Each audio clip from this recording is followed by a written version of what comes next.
With the Power of the Doctor airing in just a week's time, I've decided to put together a little drinking game to see out Whittaker's final outing as the Doctor. Now I've not set any specific measurements because I'd be scared you might die, so drink as much or as little as you feel up to, and if you're under the age of 18 then you can always drink water. But yeah, let's get into it. Fugitive Doctor cameo.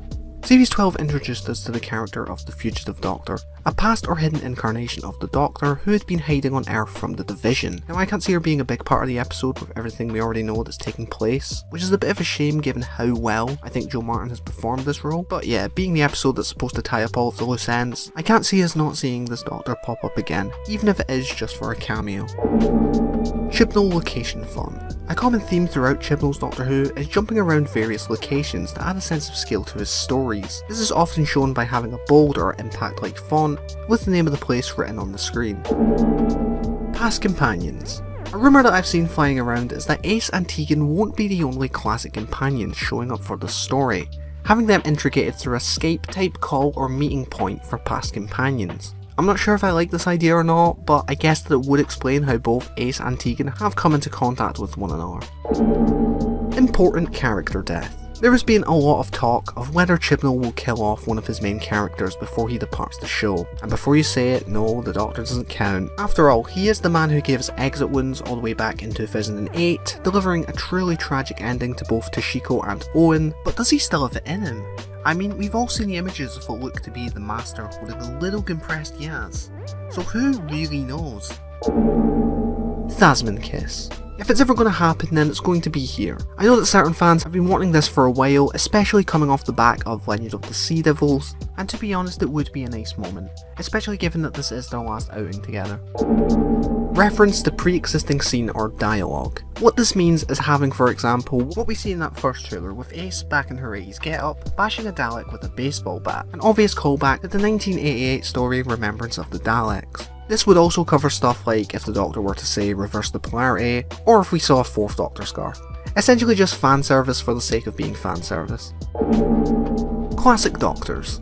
Like with the inclusion of the other companions, this has been a rumour I've seen pop out countless times when referring to the story. How they'd be included I honestly couldn't say. This episode already looks to be one of the most all over the place stories within recent memory, but I don't know. Maybe it'll tie into the whole thing with the Doctor having her past erased. You can definitely work something in there, and being the BBC's centenary, it's not as crazy as it might sound. Pop music. This is a bit of a basic one, and that's having a popular song or piece of music play in the episode. Anything along the lines of Britney Spears playing In the End of the World, Voodoo Child in The Sound of Drums, and of course Rise Up in Rosa. Clunky expositional dialogue. Yeah, it's a bit of a recurring trait throughout Chibnall's scripts, and with a story this jam-packed, it almost goes without saying. Big Doctor's speech. Again, it's become a tradition throughout Doctor Who to have the Doctor deliver speeches, whether that be a lesson to their companion, a confrontation with an enemy, or a lecture to the audience about recycling their plastic bottles. There's no denying that speeches haven't become a staple of the Doctor's character, and with this being a Regeneration story, it's kind of inevitable, and I'm sure Chibnall will want to send Jodie out on a high note. Dan gets with Diane. Something which was introduced throughout Flux was the will they won't they relationship between companion Dan and Diane. We definitely saw that there was something there before things got complicated after the events of the Flux. But hey, with time being the healer of everything, I could totally see this being a fitting end for Dan's character, where he'll get dropped off back on Earth, and him and Diane can finally get that drink. Cringe joke that doesn't quite land. This is anything in the vein of the 11th Doctor being naked, browser history, and of course I couldn't forget the masterpiece that is the Wi-Fi scene from Resolution. Suppose we'll have to have a conversation? What? The Doctor opens the watch. The Vanquishers ends with the Doctor dropping the fob watch deep into the heart of the TARDIS, where she asks for it to be hidden from her. This is the watch that contains all of the Doctor's memories, including her time working with the Division. The reason I don't think we're done with this is that she says at the end after taking a pause, "Unless I really ask." To me hinting that this isn't the last we've seen of it, and that maybe something will come up that pushes her to want to know. Belle and Vinder baby reveal. The mystery surrounding Belle and Vinder's baby has been a topic of discussion since their debut.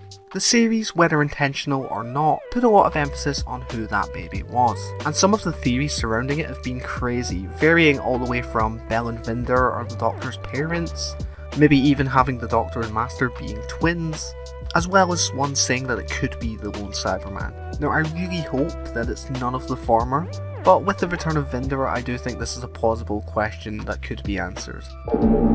Yaz turns on the Doctor. Ever since Spyfall, fans have been asking for the team up between Yaz and the Master. I also remember this being a pretty big theory during Series 12. Now this does look less likely now with the trailer showing Yaz pointing a gun at his head, and also that image of the Master holding the little tissue compressed Yaz. But even still, knowing the Master, he could have anything up his sleeve, and seeing the Master use some of their more hypnotic abilities would be cool to see. But hey, if we get that Thasmin kiss, maybe she'll turn her on in a different way. And last but not least, we have David Tennant. With David Tennant seeming to be leading the 60th celebrations, I would not at all be surprised to see his face pop up towards the end of the special, whether that be in a full-on regeneration scene or some other kind of timey-wimey shenanigans. I can totally see Jodie regenerating into Tennant, ending with the Doctor on seeing the reflection, doing the whole what spiel. And there we go, this was my Power of the Doctor drinking game / bingo card if you wanna, do it that way. With everything we know about this upcoming special, I'd be lying if I said that I wasn't a little hesitant. With what looks to be the biggest and best of Doctor Who's rogue gallery, multiple returning characters, and plot threads culminating in what already was a pretty lore-heavy era of the show, I just can't see them tying everything up in the 90-minute slot. Sorry, 89 minutes. At the end of the day, this isn't just another random special, this is Jodie's swan song, and I just hope to God she's given a good one to go out on.